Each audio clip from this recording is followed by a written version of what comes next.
അടിവാരം derby ജയിച്ച് Mumbai. So IPL ഇന്ന് അടിവാരം derby ആയിരുന്നു. Lucknow super giants versus Mumbai Indians. അതില് മുംബൈ ജയിച്ചു. ഞാൻ വിചാരിച്ചു മുംബൈ ആണ് ഏറ്റവും ഗതികെട്ട ടീം. അതിലും ഗതികെട്ട ടീമാണ് ലക്നൗ. പാവ അതിന്റെ മൊയലാളി ജീവിതത്തിൽ ഭയങ്കര നെഗറ്റീവ് അടിച്ചിരിക്കുകയാണെങ്കിൽ ഒരൊറ്റ കാര്യം ആലോചിച്ചാൽ മതി. ഈ ഒരു വാഴത്തോട്ടം മേടിക്കാനാണ് അങ്ങേര് 1000 കോടിയും 2000 കോടിയും ചെലവാക്കിയത്.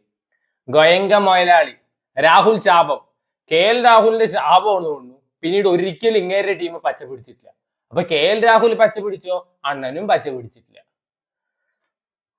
സോ ഇന്നത്തെ കളിയില് നമ്മുടെ ഓറ കൃഷിക്കാരൻ ഹാർദിക് പാണ്ഡ്യ ഉണ്ടായിരുന്നില്ല. അൺവെൽ ആണെന്നൊക്കെയാണ് പറയുന്നത് കേട്ട്. ഇനിയിപ്പോ ഡ്രോപ്പ് ചെയ്താണോന്ന് അറിയില്ല, കാരണം അണ്ണൻ ഫോം ഔട്ട് ആണല്ലോ. പകരം ആകാശം അണ്ണനായിരുന്നു ക്യാപ്റ്റൻ. ഫോമിന്റെ ബേസിസിലാണ് വെച്ചാൽ ആദ്യം പിടിച്ച് പുറത്താക്കേണ്ടത് ആകാശ അണ്ണനെയാണ്. സോ ഹാർദിക് പാണ്ഡ്യ വളരെ മോശമായിട്ട് പല മുംബൈ ഫാൻസും പറയുന്നുണ്ട്, എടേ നിനക്കൊന്നും വേണ്ടെങ്കിൽ നമുക്ക് താ, ചെന്നൈക്ക് താ, നമ്മൾ എടുക്ക, പകരം നിങ്ങൾ ഡൂബേനെ എടുക്ക്, നമുക്ക് നഷ്ടമാണ്, പക്ഷെ എന്നാലും നിങ്ങൾ എടുത്തോ, നിങ്ങളുടെ ടീം രക്ഷപ്പെടട്ടെ. ഡൂബയുടെ പോലത്തെ ഒരു കിടിലം ഫിനിഷർ നിങ്ങൾക്ക് ഏത് കൊല്ലം കിട്ടാനാണ്? ബാറ്റിൽ ബോൾ തട്ടിക്കഴിഞ്ഞാൽ ബോൾ മാഴ്സിലായിരിക്കും. പിന്നെ അണ്ണൻ കിഡുമായിട്ട് ഡയലോഗ് പറയും, 1 Chami 2 Chami 3 Chami 4 Chami 5 Chami 6 Chami, deputy commissioner of sixer king. നിങ്ങൾക്ക് ഇങ്ങനെ റീൽസ് എടുക്കുക, ഫോളോവേഴ്സിനെ കൂട്ടാ. പിന്നെ ഫീൽഡിങ്ങിന്റെ കാര്യം പറയേ വേണ്ട. അംബാനിക്ക് മാങ്ങത്തോട്ടോ തേങ്ങത്തോട്ടോ ചക്കത്തോട്ടോ ഉണ്ടെങ്കിൽ കൊണ്ടേക്കോ, എല്ലാം മാങ്ങയും ക്യാച്ച് പിടിക്കുക, ചക്ക വേണി ക്യാച്ച് പിടിക്കുക, തേങ്ങ വേണി ക്യാച്ച് പിടിക്കുക. ഞങ്ങളായതുകൊണ്ടാണ് ഇതിനൊക്കെ സമ്മതിക്കുന്നത്. സോ ഇന്ന് ലക്നൌവിന്റെ ഓപ്പണിംഗ് പെയർ വന്നിട്ട് മറ്റേ മിച്ചൽ മാഷും അതേപോലെ ഇംഗ്ലീഷ് വന്നിട്ടുണ്ട്. അപ്പൊ ഞാൻ ചുമ്മാ ഒന്ന് കളി വെച്ച് നോക്കിയപ്പോ നന്നായി അടിക്കുന്നുണ്ട്. നന്നായി കളിക്കണ്ടല്ലോ പറഞ്ഞപ്പോ ഇംഗ്ലീഷ് കയറിപ്പോയി. ഈ സീസണിൽ പോയിട്ട് ഇനി ഒരു സീസണിന് ഫോം ആവില്ല എന്ന് സ്വയം വിചാരിച്ച പ്ലെയർ ആണ് പൂരൻ. അണ്ണൻ വരെ മുംബൈക്ക് എതിരെ ഫോമായി. ഒരൊറ്റ ഓവർ എനിക്ക് തോന്നുന്ന വിൽ ജാക്സന് കൊടുത്തതാണ്. അണ്ണൻ അഴിഞ്ഞാട്ടമായിരുന്നു. അപ്പൊ ഏകദേശം 6 ഓവറിൽ 90 ഒക്കെ എത്തി. ആ സമയത്ത് കാണിക്കുന്നത് ഈ റൺ റേറ്റിൽ പോയി കഴിഞ്ഞാൽ 300 എത്തുന്നു. പറഞ്ഞ് നാക്കെടുത്തില്ല, പൂരൻ അണ്ണൻ കേറിപ്പോയി. സോ പിന്നെ നമ്മുടെ പന്ത് മോനാണ് കേറി വന്നത്. ഇത്രയും നിർഗുണ ക്യാപ്റ്റൻ ഒരു IPL ടീമിനും ഉണ്ടാവില്ല. ആ മാക്രത്തിനെയോ മിച്ചൽ മാർഷിനെയോ ഇവൻ ഷമിയെ പിടിച്ച് ക്യാപ്റ്റൻ ആക്കിയ പോലും ആ ടീം ഇതിലും ബെറ്റർ പൊസിഷനിലായിരിക്കും. വരുണ്ട്, സുത്തുണ്ട്, ചക്ക വീണ പോലെ അപ്പുറത്തും ഇപ്പുറത്തും വീഴുണ്ട്. ഇനി ഇങ്ങനെ വീണ് കഴിഞ്ഞാൽ 2 റൺ എക്സ്ട്രാ കിട്ടും പറഞ്ഞിട്ടാണോ? അല്ലെ, എനിക്ക് അറിയാൻ ചോദിക്കുക. കൊടുത്തു, ക്യാച്ച് കൊടുത്തു, അണ്ണൻ കയറിപ്പോയി. 6 ഓവർ 90 എത്തിയ ടീം, നല്ല റൺ ഉണ്ട്, ഒരു പ്രോപ്പർ പാർട്ട്ണർഷിപ്പ് വേണ്ട അവിടെ. വരണവനും പോണവനും 6 പ്രാക്ടീസ് നടത്തുന്ന പോലെയാണ്.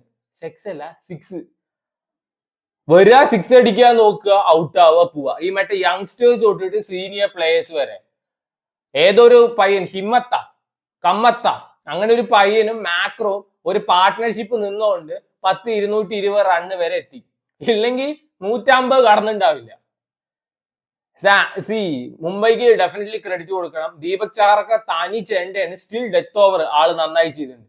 ആൻഡ് മുംബൈ എന്തടേ നോ ബോൾ എറിയാൻ വേണ്ടി മാത്രം കളിക്കുന്നതാ. ആൻഡ് ബുംറ വിക്കറ്റ് എടുത്ത ball no ball, free hit കൊടുത്ത ബോൾ നോ ബോള്. ഈ കളിയിൽ തന്നെ ബുംറ 3 നോ ബോള്, പിന്നെ മറ്റേ ബോഷ, സാംസങ്, LG അങ്ങനെ ഏതോ എടുത്തിട്ടില്ല, അവന്റെ വക നോ ബോള്. ഈ സീസണിൽ മാത്രം എനിക്ക് ബുംറ 8 നോ ബോൾ എന്ന് പറഞ്ഞിട്ടുണ്ട്. പറഞ്ഞിട്ട് കാര്യമില്ല, അത്രയും പ്രഷറാണ് ആൾക്ക്. കംപ്ലീറ്റ് സെറ്റപ്പ് ഡിപ്പെൻഡ് ചെയ്തിരിക്കുന്നത് അങ്ങനെയാണല്ലോ. സോ 220 ഒക്കെ എനിക്കറിയാം ഇവര് സിമ്പിളായി ചേസ് ചെയ്യുന്നു. സ്റ്റിൽ ഞാൻ വിചാരിച്ചു നല്ലൊരു ഫൈറ്റ് കാണാന്ന്. അത് എന്റെ തെറ്റ്, എന്റെ മാത്രം തെറ്റ്. പന്ത് മോനുവിന്റെ നമ്മൾ ഒന്നും പ്രതീക്ഷിക്കാൻ പാടില്ല. രോഹിത് ശർമ്മ അധികം ഫോമില് നിൽക്കായിരുന്നില്ല. 15 ബോൾ 15 ഒക്കെ ആയിട്ട് റിക്കിൾ തന്നെ ആയിരുന്നു അടിക്കണ്ടായിരുന്നു. ഒരു ഓവർ ആവേശ് ഖാന് കൊടുത്തതാണ്. പിന്നെ നടന്നതൊക്കെ ചരിത്രം. എന്തോ ഇവന്മാര് full toss, Avesh Khan full toss. And Rohit ശർമ്മയുടെ ഷോട്ട്സ് ഒക്കെ പെട്ട സാധനമായിരുന്നു കേട്ടോ. അടിപൊളി ഷോട്ട്സ് ആയിരുന്നു. പിന്നെ ഒരു സ്പിന്നർ ഉണ്ടായിരുന്നു സിദ്ധാർത്ഥ്, ആ ചെറുക്കനും ഫുൾ ടോസ് മഴയായിരുന്നു ഇവരുടെ വക. രാജകുമാരൻ പ്രിൻസ്, ആ ഒരു പയ്യൻ മാത്രം അത്യാവശ്യം നല്ല യോർക്കേഴ്സ് ആയിരുന്നു. പിന്നെ നോക്കുക വേണ്ട, രോഹിത് ശർമ്മയ്ക്കും അതേപോലത്തെ റിക്കിൾട്ടനും 6 അടിക്കാനുള്ള ഒരു പ്രാക്ടീസ് മാച്ച് ആയിരുന്നു. സിംഗിൾസും ഡബിൾസും ഒന്നും ഉണ്ടായിരുന്നില്ല. 6 4 നല്ല എന്റർടൈൻമെന്റ് ആയിരുന്നു. ഇവൻ ബാറ്റിൽ പ്രോപ്പറായിട്ട് തട്ടിയിട്ടില്ലെങ്കിൽ പോലും അത് സിക്സ് ആണ്. എനിക്ക് മനസ്സിലായി ഇവരെന്നെ ജയിക്കുള്ളൂ. കാരണം ഏകദേശം 13 ഓവർ 14 ഓവർ 180 ഒക്കെ എത്തി. രോഹിത് ശർമ്മയും റിക്കിൾട്ടനും പോയപ്പോ പൊട്ടി എന്നുള്ള അവസ്ഥയായി. ടക്ക് ടൊക്ക് മുക്ക്.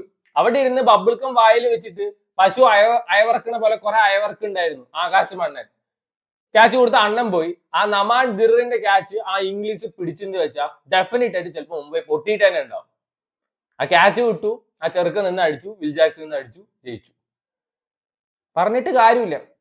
മുംബൈക്ക് അടിവാരം ചാമ്പ്യൻസെങ്കിലും ആവുമായിരുന്നു. ആ ചാമ്പ്യൻഷിപ്പ് വേണ്ട വേണ്ടി അത് ലക്നൌവിന് കൊടുത്തിരിക്കുകയാണ്. അവരെങ്കിലും സന്തോഷമായിരിക്കട്ടെ.